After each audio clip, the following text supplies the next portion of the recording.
Good morning everyone! Welcome back to my channel. This is Chismosang Banini and now we're going to Georgia, Tbilisi.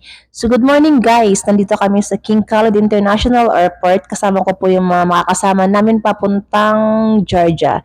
So ngayon guys ay time check is 1 a.m. tayo. So nakarating kami ng airport, I think it's 1:30 a.m. And then dahil po yung flight namin, it's supposed to be 7:30 and then nag-aga po siya ng 6:30. So dapat ang boarding time namin is 5:25. Nakapag-board kami ng 6 o'clock. So it's really same lang naman din kasi mabilis lang naman kasi konti lang naman ang mga pasahero.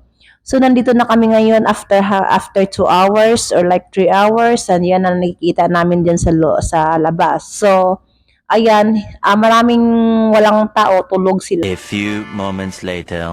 Ayan na nga guys, tawag niyan, nandito na kami sa bus kasi malayo-layo yung lalakarin sa airport. So meron silang bus na sumusundo. So nandito kami ngayon sa airport na.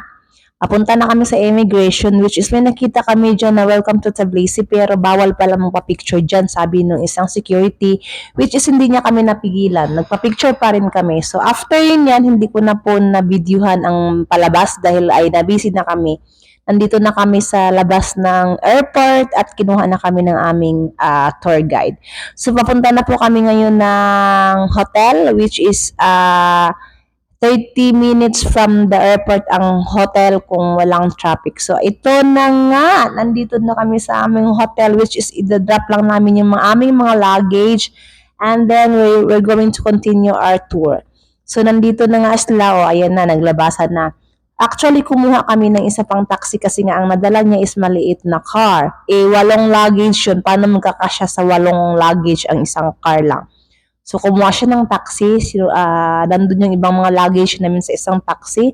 Nandun na si Ate Ara. Nauna na kasi nga kakausapin pa ng tour guide namin yung hotel kasi nga iiwan namin yung luggage namin bago kami aalis.